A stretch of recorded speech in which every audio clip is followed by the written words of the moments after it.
नमो अरहन्ताणं नमो सिद्धाणं नमो आयर्याणं नमो वज्रायाणं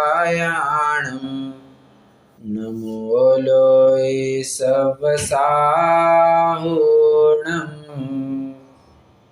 अनन्तधर्मणस्तत्त्वं पश्यन्ति प्रत्यगात्मनः अनेकान्तमयी मूर्तिर्नित्यमेव प्रकाशताम्। कल हमने कुछ उदाहरणों के ऊपर चर्चा प्रारंभ की थी। 2 उदाहरणों की चर्चा हम कर चुके थे। आज हम सीधे ही एक नए उदाहरण को लेकर के अपनी चर्चा प्रारंभ करते हैं। देखिए, मैं आपसे उत्तर चाहूँगा। अब स्ट्रेट अवे थोड़ा सा फोकस्ड रहिएगा, थोड़ा ध्यान दीजिएगा। मैं उदाहरण बोलता हूँ। गाली की वजह से मुझे गुस्सा आया। मैंने 5-6 उदाहरण नोट किए हैं, मैं उन्हीं के ऊपर चर्चा करूँगा। तो कल 2 उदाहरण कौन से देखे थे? कुमार ने घट को किया और मैंने नींबू को चखा। ये 2 उदाहरण हुए थे। तीसरा उदाहरण है गाली की वजह से मुझे गुस्सा आया। अब इस कथन की परीक्षा कीजिए। कौन सा नए लगेगा, कैसे नए लगेंगे?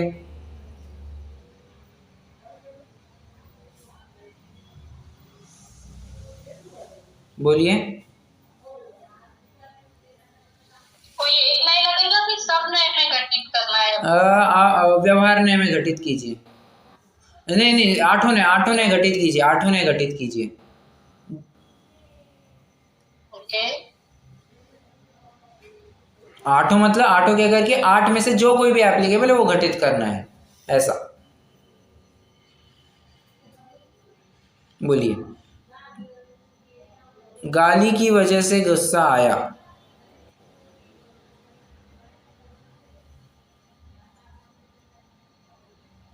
वो पहले नए से तो नहीं आएगा शायद, लेकिन दूसरे नए से आएगा कि गाली सुनने की वजह से मेरे को कान से गाली सुनी, उसकी वजह से मुझे गुस्सा आया। ओके। दूसरा नए, बहुत अच्छा। और वो गुस्से का भाव आया, उसमें तीसरा नए लगेगा। बहुत अच्छा। और फिर चौथा नए कि मुझे जो गुस्सा आया उसका मुझे ज्ञान हुआ। हाँ, तो वो चौथे नए में जाएगा ऐसे। ठीक है। फिर गुस्सा कुछ अच्छा भाव नहीं है, इस वजह से वो 5वें नए में जाएगा। तीसरा ने कहा तो 5वां ने आएगा ही आएगा, बराबर। और अभी छठा सातवां कैसे लगाएंगे? नहीं लग रहा है तो नहीं लगेगा, कोई बात नहीं है सच। बहुत बढ़िया। छठा सातवां ने तो लगेगा ही नहीं, 8वां ने तो लगने का सवाल भी नहीं। क्यों? क्योंकि 8वां ने तो कारण परमात्मा की बात करता है, त्रिकाल ध्रुव, उस शाश्वत वस्तु की बात करता है। तो गाली और उसका कोई संबंध बनता ही नहीं है। वहाँ तो पर्याय से विरक्तता इन द सेंस भिन्नता दिखाई है, तो गाली तो बहुत दूर की बात होगी। एक थोड़ा सा चेंज इसमें ज़रूर करेंगे कि चौथे नए में भी अपन जब चाहे लगा तो ज़रूर सकते हैं, घटित करने के लिए अपन चाहे वो घटित कर देंगे और तर्क युक्ति से घटित करेंगे। परंतु अभी के जो उदाहरण चलेंगे, मैं चाहूँगा इनको अपन निर्मल पर्याय को मुख्य करके बात करें। मतलब फिलहाल के लिए मान के चले कि चौथे नए में अपन सिर्फ निर्मल पर्याय को कंसिडर कर रहे हैं। गुण भेद, पर्याय भेद, लाक्षणिक पर्याय, इनको थोड़ा गौन करके बात चल रही है। चौथे नए में सिर्फ निर्मल पर्याय है, ऐसा मान करके हम अभी के उदाहरणों को समझेंगे। तो निर्मल पर्याय है ऐसा अगर हम कहते हैं तो क्रोधीय तो निर्मल पर्याय है नहीं, हो गया। तो चौथा नए नहीं लगेगा। ये अपेक्षा है, हाँ, मैं निर्मल पर्याय नहीं है इस अपेक्षा से चौथा नए नहीं लगेगा, ये कह रहा हूँ। वो क्रोध का और अगर सम्यक दृष्टि को गुस्सा आया तो वो निर्मल पर्याय में जाएगा कि कैसे जाएगा? निर्मल पर्याय यानी कि वो उसका ज्ञान उसको हो रहा है भाई, वो हिसाब से। नहीं ना, आपको निर्मल पर्याय सच वो दूसरी पर्याय ही लेनी पड़ेगी, इसमें निर्मल पर्याय नहीं लगेगी। क्यों? क्रोध कहा है तो उसके चारित्र मोह का उदय तो चल रहा है ना, पूर्ण शुद्धता कहाँ पर है? बराबर, ठीक है।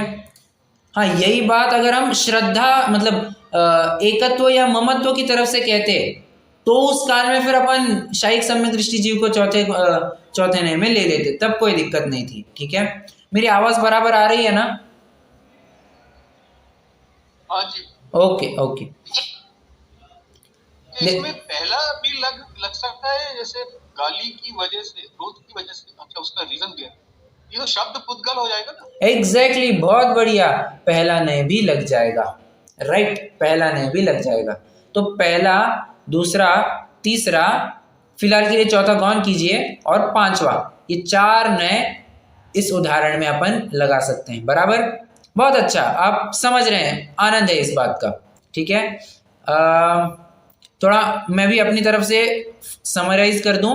पहला नय कैसे लगेगा भाई? शब्द है, गाली ये तो पर वस्तु है, दूसरे ने दिए हुए शब्द है, तो दूसरे के शब्द, ये तो उसकी वजह से तुम्हें गुस्सा आना, ये बात थोड़ी ना, ये तो कहना होगा तो पहले नय से कहा जाएगा। गाली ये पर वस्तु है, अपने शरीर के साथ जुड़ी नहीं है ना, नहीं। अच्छा, गाली का तुम्हें ज्ञान कैसे हुआ? कानों के माध्यम से हुआ, मतलब शरीर के साथ अभेद करके कह रहे हैं, बहुत अच्छा। दूसरे ने में एक और बात आएगी, क्या? मेरे क्रोध कषाय का उदय था, क्रोध नामक जो कषाय की प्रकृति है, चारित्र मोहनी की प्रकृति है, उसका उदय था, इसलिए मुझे गुस्सा आया। बराबर, तो द्रव्य कर्म भी आप यहां लगा सकते हैं। भाव कर्म मतलब क्रोध के जो परिणाम हुए वो तीसरे नय में जाएगा, और तीसरा नय कहा है तो अभेद रूप से कथन करने पर पांचवा नय भी लग जाएगा। याद करना चाहिए, को हुआ जुत्ते को हो, समय सारे की 125वीं का था, क्रोध से परिणत आत्मा क्रोध ही है। ठीक है, तो ये नय अपन घटित कर सकते हैं अलग अलग टाइप से, मतलब अलग अलग तर्क के माध्यम से। ओके, अब अगला उदाहरण, मैंने 1 लाख रुपए कमाए, मैंने 1 लाख रुपए कमाए। बोलिए, थोड़ा सा ट्रिकी हो सकता है बट विचार कीजिए।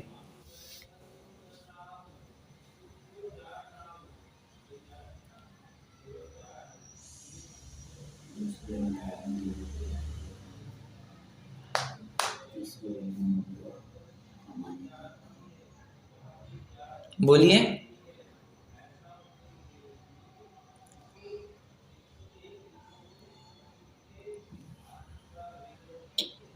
ट्राई तो कीजिए। जैसे 1 लाख रुपया, तो रुपया पर वस्तु है, तो उसके वजह से पहला नहीं लगेगा। बहुत बढ़िया। फिर मैंने कमाए तो दूसरा, मैंने कमाए तो मेरे पुण्य का उदय है, पुण्य कर्म का, तो 1 लाख रुपए कमाए तो दूसरा नहीं लग जाएगा। राइट, मैंने कमाया, ऐसा मैंने भाव किया, तो तीसरा नहीं लग जाएगा। बराबर, चौथा नहीं लगेगा, तीसरा नहीं के साथ में पांचवा नहीं लग जाएगा। राइट, बहुत बढ़िया। मैं आपके पॉइंट्स एकदम सही है। मैं एक और तर्क मेरी तरफ से रखता हूँ, मतलब एक पॉसिबिलिटी है, ऐसा भी हो सकता है कोई एकदम अकड़ करके कह रहा है कि मैंने 1 लाख रुपए कमाए। ठीक है, अब ये हुआ, पहला ने तो कुछ अलग बात नहीं बनेगी, दूसरे ने में कैसे जाएगा? इसने मान कषाय, मान कषाय की वजह से 1 लाख रुपए तूने कमाए, काय का? ये तो तेरी मान कषाय है रे बाबा, तू जो अकड़ करके बोल रहा है ये तेरी मान कषाय है। ठीक है, तो मान कषाय की अपेक्षा आप दूसरा नय लगा सकते हैं, और तीसरा नय, वो बड़प्पन का जो भाव हो रहा है उसे, वो परिणाम जो हो रहे हैं, वो विकृत परिणाम जो हो रहे हैं, अशुद्ध भाव जो हो रहे हैं, वो तीसरे नय में जाएंगे। पहले वाले तर्क भी सही है, ये वाले तर्क भी आप अपेक्षा से समझ सकते हैं, कोई दिक्कत नहीं। ठीक है, और मान कषाय को कहा तो मेरा साथ ही साथ पांचवा नय भी लग जाएगा। ओके, बहुत बढ़िया। अब अगला उदाहरण लेता हूं मैं। नकुल सहदेव उपशांत मोह गुण स्थान में स्थित है। आहा, अब ये जबरदस्त बात है। नकुल और सहदेव मुनिराज उपशांत मोह गुणस्थान, उपशांत मोह गुणस्थान माने नंबर 11वां। करेक्ट। तो वे उपशांत गुणस्थान में स्थित, उपशांत मोह गुणस्थान में स्थित है। बताइए इसमें नए कैसे घटित करेंगे?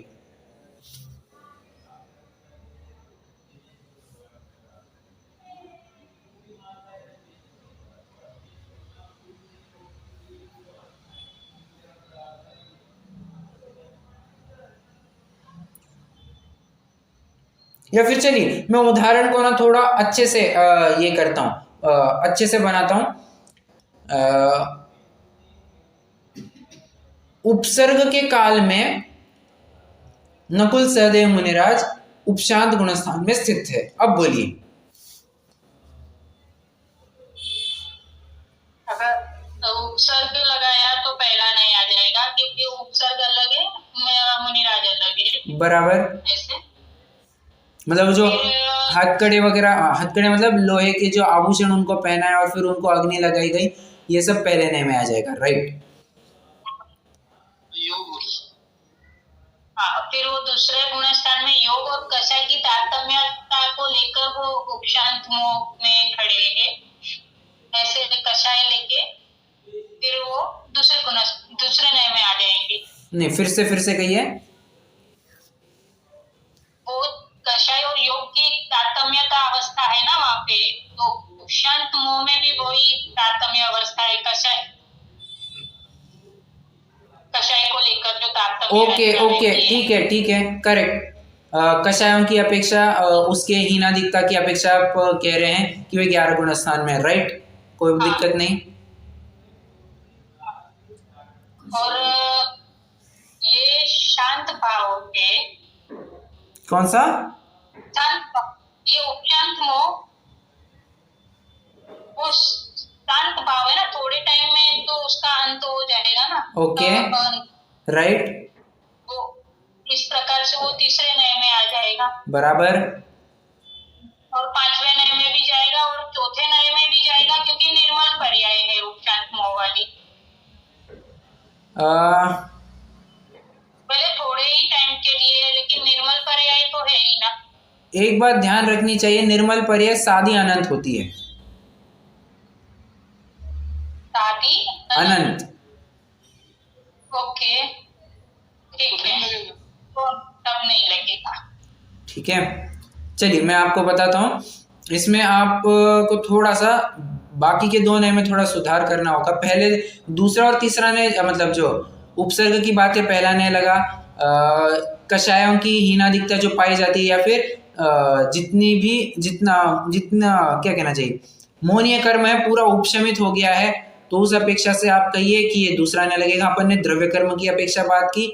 तीसरा नए ऐसे लगेगा, वो शांत पर्याय है, राइट। इसमें एक और तर्क लगेगा, क्या?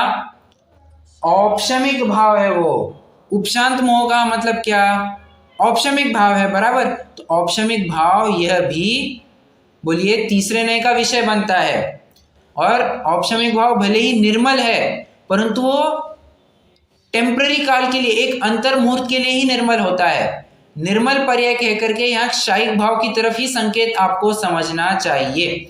मतलब जो पर्याय सादी अनंत होती है परंपरापेक्षा, तो उसे ही निर्मल पर्याय कहा जाता है, उसे ही चौथे नए के विषय में लिया जा सकता है। औपशमिक पर्याय, औपशमिक भाव भले ही तात्कालिक निर्मल है, परंतु शांत होने से उसको तीसरे नए में ही लिया जाएगा, ठीक है। और पांचवा नए नहीं लगेगा, क्यों? अरे ये औपशमिक भाव विकृति थोड़ी ना है, ये तो साधक अवस्था में लग रही है ना बाबा। और मुनिराज कहाँ है? तो मुनिराज ये तो साधक अवस्था में आते हैं, अंतरात्मा में आते हैं। प्लस औपशमिक भाव आपको याद आ रहा होगा, अपने छठवें नए का विषय बनाया था, इसलिए पांचवें नए का विषय नहीं बनेगा, छठवें नए का विषय बनेगा। एक देश शुद्ध अवस्था, पूर्ण शुद्ध नहीं है ना, एक देश शुद्ध अवस्था है, इसलिए छठवें नए का विषय।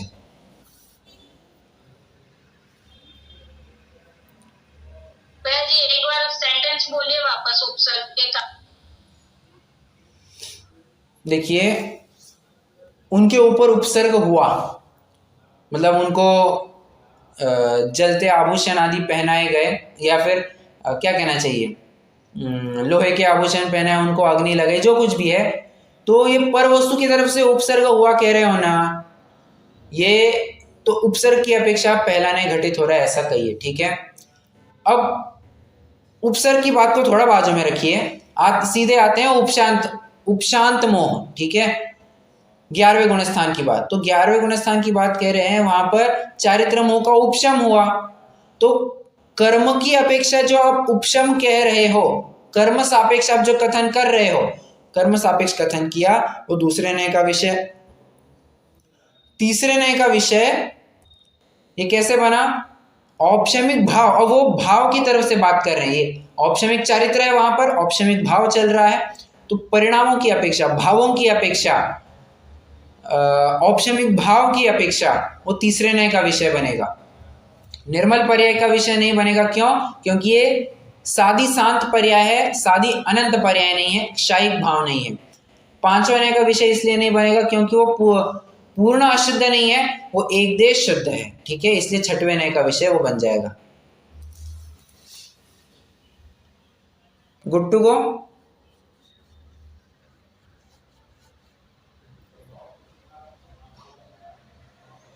ऐसा कौन कौन सा दूसरा भाव होता है जो तीसरे नय में तो आएगा लेकिन पांचवे में नहीं आएगा?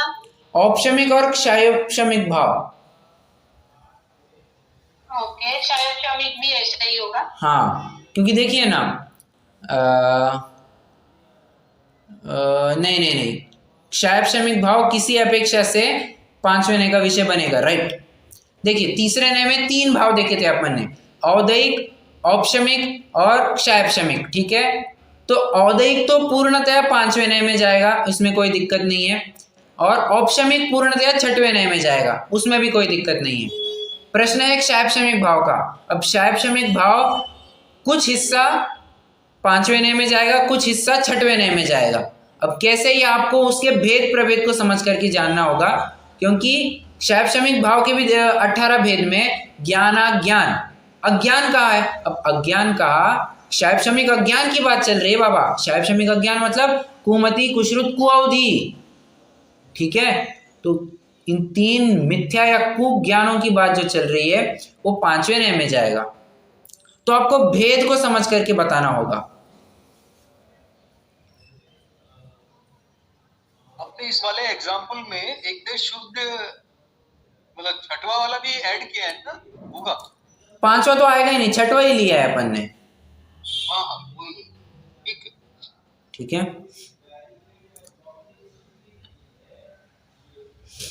आगे बढ़ना है,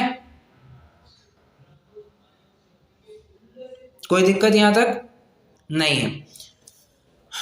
अगला उदाहरण, जीव को सर्वप्रथम प्रथमोपशम सम्यक तो ही होता है।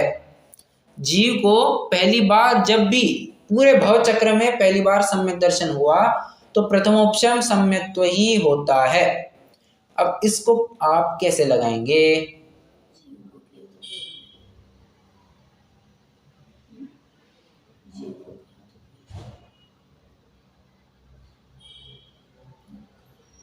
संयोग वाली आत्मा थोड़ी है, विचार कीजिए, ये थोड़ा सा ट्रिकी होना चाहिए। हाँ, इसमें अब दिमाग लगाना पड़ेगा। और हाँ, कोई नए नहीं लगता है ना तो उसको जबरन खींच करके मत लाइए। जो आपको लगता है कि हाँ यही होना चाहिए, दूसरा नहीं हो सकता, नहीं तो नहीं, हाँ तो हाँ। कोई करना चाहेगा प्रयास? आपको जैसा भी उत्तर आ रहा है आप बोलिए, आप रुकिए मत कि मुझे सही उत्तर मिलेगा तो बताऊंगा। दूसरा नया आएगा कैसे? कि वहां पे कर्म के उपशम की बात करी, कर्म की बात करी ना, कि वो जो मिथ्यात्व कर्म है उसका उपशम होएगा, बराबर, मिथ्यात्व के साथ साथ उस वजह से वो मोहनीय कर्म का मिथ्यात्व, मोहनीय दर्शन, मोहनीय का प्लस दर्शन होने का और अनंतानुबंधी। अनंतानुबंधी का, बरोबर, 4 और 3 7, बराबर। तो ये 7 कर्म के हिसाब से जो बात की उसकी वजह से वो दूसरे नए में आएगा। ठीक है। वो तीसरे नए में आएगा, वो औपचारिक भाव के हिसाब से, बरोबर। Right right, correct. और चौथा नए नहीं, छठा करेक्ट, छठवां नया आएगा। ठीक है, छठवां नया आएगा इसमें। और बोलिए।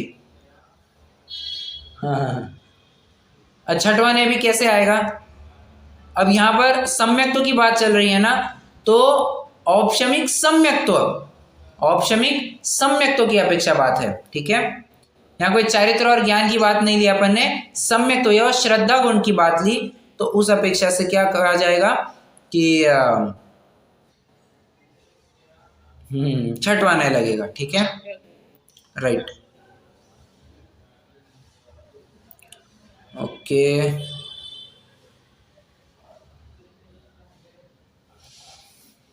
हाँ,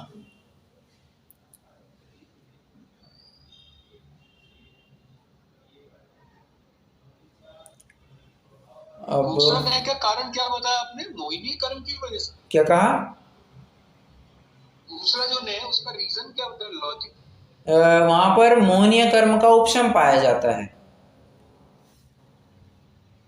टू बी स्पेसिफिक, दर्शन मोहनीय एज अ होल एंड अनंतानुबंधी।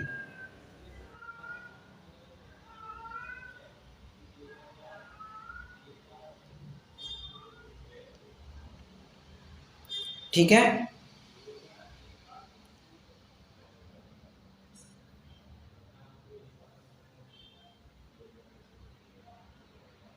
आवाज आ रही है मेरी?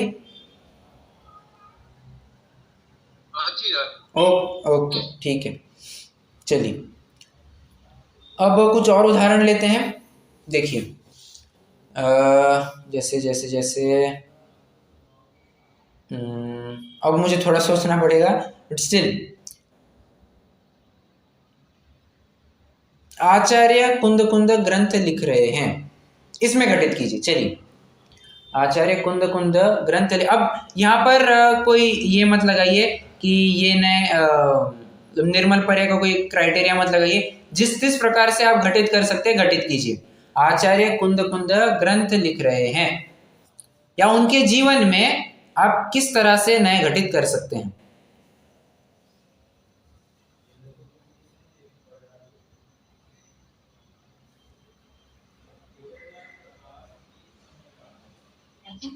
आचार्य कुंद कुंद ग्रंथ लिख रहे हैं, तो ग्रंथ और आचार्य दोनों तद्दन जुदी वस्तु होने से, द्रव्य होने से पहला नहीं लगेगा। ठीक है,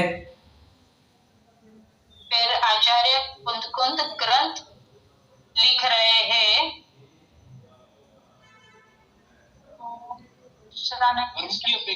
दूसरा ने आ जाना ना, लिखने की अपेक्षा। करेक्ट, लिखने की जो क्रिया है, क्रिया की अपेक्षा। और कोई और बोलना चाहेगा? हाँ, राग होने की वजह से लिख रहे हैं ना, तीसरा नया भी आ जाएगा इसमें। राग कहिए या उनके विशुद्ध परिणाम कहिए, जो कुछ भी कहना चाहे। यहाँ पे राग मेरा मतलब है जो श्रावक के लिए। बराबर, आई अंडरस्टूड योर पॉइंट। आप ये कहना चाह रहे हैं ना कि धर्म के लोभी जीवों को देख करके रागवश, या मतलब संज्वलन कषाय के उदय जनित रागवश वे धर्म का उपदेश देते हैं, पर यही कहना चाह रहे हैं। हाँ, आप कुछ अभी बोले, आपने कुछ और ऐड किया इसमें, मैंने जो बोला उससे अलग। नहीं, मैंने कुछ नहीं कहा। शास्त्र भाषा का कुछ आपने अलग बोला। अरे उससे पहले कुछ और बोला। मैंने तो मोक्ष मार्ग प्रकाशक का थोड़ा सा कुछ शब्द उठाए कि धर्म के लोभी जीवों को देख करके, उनकी इच्छा को देख करके संज्वलन कषाय के उदय जनित जो राग उत्पन्न हुआ उसके निमित्त से वे धर्म का उपदेश देते हैं या ग्रंथ लिखने का कार्य करते हैं। मैंने मोटा मोटा बोल दिया उसको। हाँ नहीं कोई बात नहीं।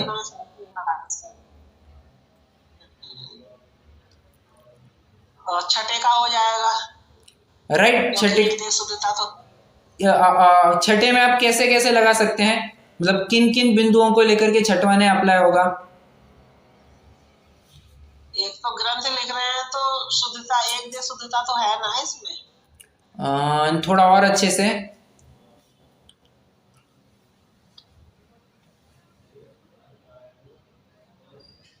उनके शायद श्रमिक सम्यक्तों की अपेक्षा कहेंगे वो सातवें गुणस्थान में लिख रहे हैं किस अपेक्षा से? सातवें गुणस्थान में तो लिखने की बात होगी ही नहीं। छठे में छठे में लिख रहे हैं। हाँ छठे में। हाँ वैसे ये बात अलग है कि उनको लिखते लिखते भी छठा सातवां कई बार हो सकता है, ये बात अलग है। उनको खाते खाते भी छठा सातवां होते रहता है, चलते चलते भी छठा सातवां होते रहता है। परंतु एक मोटा माटी बाह्य क्रिया की अपेक्षा देखें तो बाह्य क्रियाएं उनकी छठवें गुणस्थान में मिलती है, यही मान के चलते हैं। हाँ तो वो संज्वलन होने से एक देश शुद्ध पर्याय हुई। संज्वलन होने से एक देश शुद्ध। हाँ संज्वलन, उनको संज्वलन कषाय थी, कषाय टुकड़ी का अभाव है ना। हाँ ऐसा बोलिए, एक देश शुद्धता कहनी है तो कषायों का अभाव कहिए, और एक देश अशुद्धता कहनी है तो संज्वलन का उदय कहिए, संज्वलन का सद्भाव कहिए, ऐसा कहिए। ठीक है। तो चारित्र गुण की अपेक्षा भी अपन ने देख लिया। श्रद्धा गुण की अपेक्षा क्या देखना है कि बाबा उनके क्षारक्षमिक सम्यक तो है। पांचवा ने आप क्या लगाएंगे? असिद्धत्व की अपेक्षा लगाना है, असिद्धत्व की अपेक्षा लगाइए, या जहां पर भी पूर्ण विकृति। प्रीवियस में 3 जिसको है उसको 5 भी है प्रीवियस रिकॉर्ड्स में, इसलिए पांचवा या छठा दोनों में से कोई एक हो सकता है ना। क्षारक्षमिक भाव लगाना है ना तो पांचवे या छठे में से कोई तो एक होगा।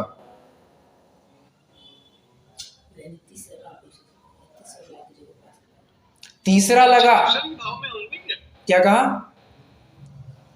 उनके भाव क्षारक्षमिक होंगे। हाँ बराबर बराबर। अच्छा एक देश है तो क्षारक्षमिक होंगे। राइट। और हाँ ये पांचवें नए में तो जाएगा नहीं, क्यों? कि उनके पूर्ण अशुद्धता का भी कुछ देखने में है नहीं। ठीक है। किसी ना किसी प्रकार से शुद्ध अंश तो पाया जाएगा ही जाएगा। तो एक देश शुद्धता बहुत कम दिखेगी असिद्धत्व की अपेक्षा, या ज्ञानवर्णीय कर्म का अभी भी मतलब क्या कहना चाहिए, औदैहिक अज्ञान उनके पाया जा रहा है, इस अपेक्षा से आप कहना चाहे तो कह सकते हैं। परंतु मोटा माटी उनके क्षारक्षमिक भाव ही लगेगा। श्रद्धा गुण की अपेक्षा क्षारक्षमिक सम्यक्त्व, ज्ञान गुण की अपेक्षा से बोलिए मति ज्ञान है, श्रुत ज्ञान है, और अगर उनको अवधि ज्ञान तो होगा नहीं, पंचम गुण स्थान के मुनिराजों को अवधि ज्ञान नहीं होता है, बराबर। मति श्रुत ज्ञान की अपेक्षा वे क्षारक्षमिक ज्ञान में आ जाएगा। और छठे सातवें गुण स्थान में झूल रहे हैं। चारित्र की अपेक्षा आप कहना चाहे तो 3 कषाय चौकड़ी का अभाव और 1 कषाय संज्वलन कषाय का उदय सद्भाव, इस अपेक्षा से हम कहेंगे क्या? एक देश शुद्ध अवस्था चारित्र गुण के लिए। तो ऐसे में छठवा नय भी लग जाएगा। चौथा नय लगेगा क्या? सिंपल लगेगा। अनंत गुण भेद की अपेक्षा आप तो कैसे, दर्शन ज्ञान चारित्र वाला तो प्रत्येक जीव होता है, तो चौथा गुण स्थान तो वैसे भी, चौथा नय तो वैसे भी लगेगा। सातवां नय लगेगा क्या?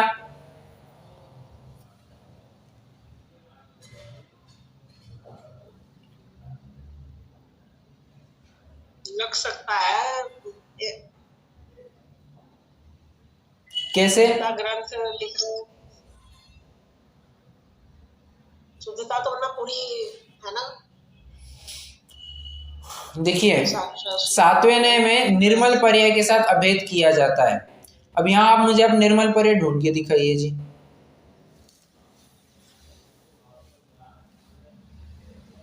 नहीं आप समझ रहे हैं मेरा प्रश्न, समझ रहे हैं क्या? हाँ नहीं सही है, निर्मल पर्याय अनंत नहीं है ना। तो सातवें नय में वो बात नहीं बैठेगी। तो पहला, दूसरा, तीसरा, चौथा तो जनरली सब में लगेगा और छठवां नहीं लगेगा, राइट। औदैहिक भाव आदि की अपेक्षा आप पांचवा नहीं लगा सकते हैं, परंतु अभी वो उतना गौन करते हैं, अपन उतना भी नहीं लेंगे। पांचवा ने फिलहाल के लिए गौन ही कीजिए, ठीक है, ओके। हाँ, ये एक बात ध्यान रखना, चौथा नय और आठवां नय हर जीव में लगेगा, हर एक जीव में लगेगा चौथा और आठवां नय। कैसे, कोई सिद्ध करके दिखा सकता है?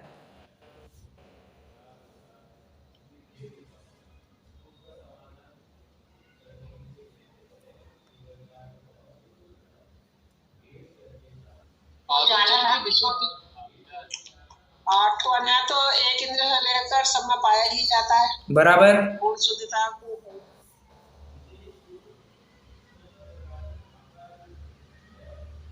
और जानन हार तो है ही, तो फिर वो ज्ञान की अपेक्षा तो वो चौथा नहीं भी लगती। अनंत गुणों की अपेक्षा जो अनंत गुण मुझ में है वही अनंत गुण आप सभी में है, वही सारे अनंत गुण एक निगोदी में भी है, वही सारे अनंत गुण एक सिद्धों में भी है। सिंपल। तो ज्ञान नहीं, गुण भेद की अपेक्षा मेरे सारे के सारे गुण गुण भेद की अपेक्षा प्रत्येक जीव चौथे नय का विषय जरूर बन जाएगा। लाक्षणिक पर्याय की अपेक्षा से भी चौथे नय का विषय बन जाएगा, कोई दिक्कत नहीं। तो चौथा और आठवां ने तो हर दम हर केस में लगेगा ही लगेगा। हाँ, जब तक कुछ कहा नहीं जाता कि बाबा आप चौथा और आठवां ने यहाँ पर मत लगाना, तब तक फिर विशेष कोई। इसलिए तो आपको याद होगा, मैं थोड़ी देर पहले ये कह रहा था, यहाँ पर चौथे नय में सिर्फ निर्मल पर्याय ऐसा मान करके चलिए। क्यों? क्योंकि बाकी की अपेक्षा तो आपको प्रत्येक कथन में घटित होती दिखाई देगी, प्रत्येक कथन में। तो उसकी बात नहीं चल रही है, जो जनरली सब में पाया जाता है चर्चा उसकी नहीं होती है, जो स्पेशल बात होती है स्पेशल बात की चर्चा हो जाती है, ठीक है। चलिए एक दो उदाहरण और लेते हैं, फिर मुझे लगता है काफी रहेगा। देखिए, मैं स्वाध्याय करा रहा हूं, इसमें कैसे लगेगा?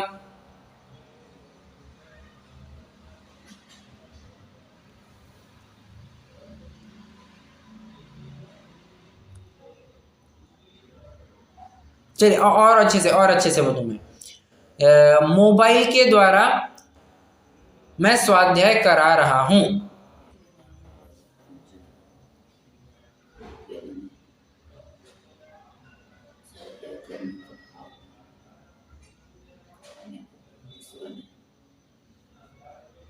बोलिए।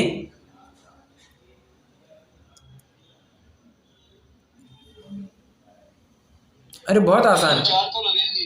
क्या कहा? पहले 4 तो लगे रहे हैं। एग्जैक्टली कैसे? मोबाइल के साथ संयोग हो रहा है, ठीक है। संयोग। एंड सेकंड उसकी वजह से होगा। आप स्वाध्याय करवा रहे हैं ना? हाँ, मतलब इस अपेक्षा से, किस अपेक्षा से? और आप स्वाध्याय करवा रहे हैं छात्रों को, शब्द की अपेक्षा। ठीक है, शब्द मुखरित हो रहे हैं। और तीसरे में होगा, अच्छा आपने इसमें अभी आपको भी राग भाव आ रहा है हाँ, के प्रति, बराबर।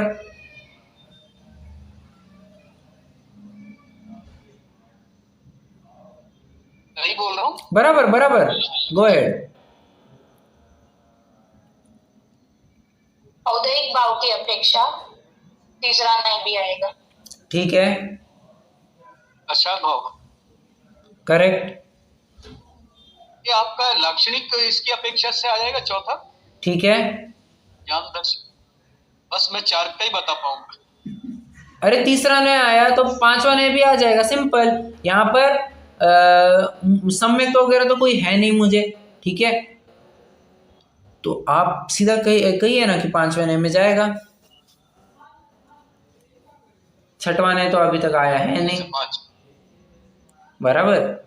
छठवा नय तो अभी तक कुछ आया है नहीं, तो आप कह सकते हैं कि पहले 5 लेंगे और आठवां तो एवरग्रीन है। आप अब आंख मीच करके कोई आए ना आए, अब चौथा और आठवां ने तो लिख करके ही आ जाना।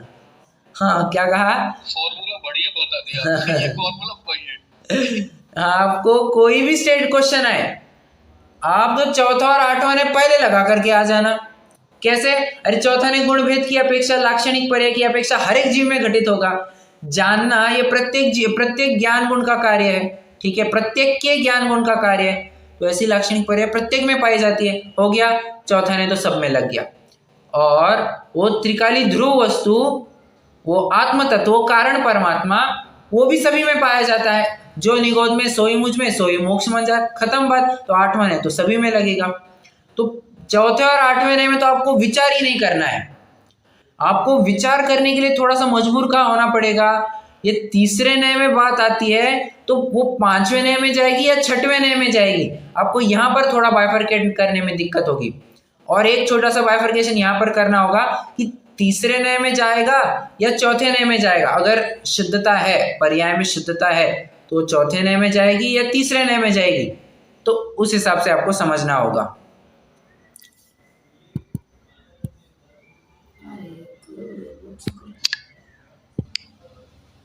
इसमें कारण भी घटित करके दिखा के करना होगा ना, सिर्फ नाम लिखने से काम नहीं चलेगा। हाँ, आपको रीजनिंग भी देना होगा, कारण भी देना होगा, देना होगा। ठीक है। आप हाँ, पहले दूसरे नए में भी कोई दिक्कत होती है नहीं। पहला ने कहा तो सीधा से संयोग दिखता है, और दूसरा ने कहा या तो द्रव्य कर्म आ जाएंगे या तो किसी प्रकार से शरीर की क्रिया दिख जाएगी, शरीर के साथ संबंध दिखेगा। हो गया, पहले दूसरे नए में भी दिक्कत नहीं। दिक्कत तीसरे और चौथे में बाइफरकेट करने में आती है।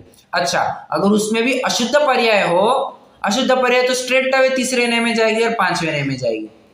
तो जो एक देश शुद्ध पर्याय है ना, आपको उसको लेकर के थोड़ा सा समझना पड़ेगा कि हाँ, ये वास्तव में एक देश शुद्ध पर्याय है या पूर्ण शुद्ध पर्याय है। अगर पूर्ण शुद्ध पर्याय है तो चौथे में जाएगी, एक देश शुद्ध पर्याय है तो तीसरे नए में, ठीक है। और फिर उस हिसाब से आपका छठवां और सातवां नए डिसाइड होगा।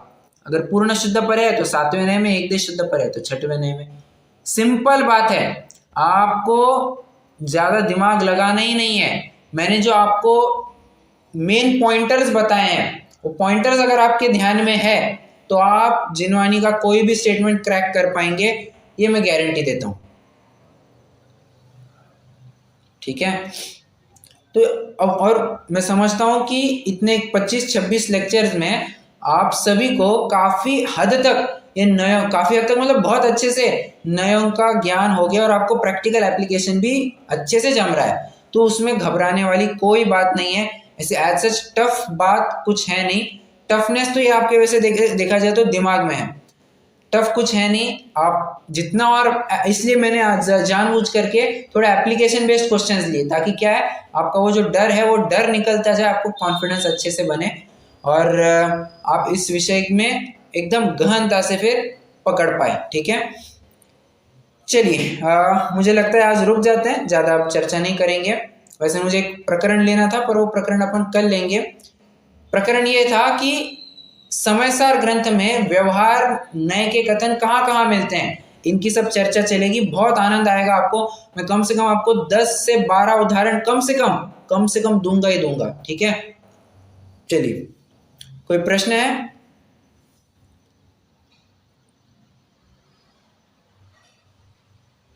नहीं है? नहीं होना चाहिए। हाँ बोलिए।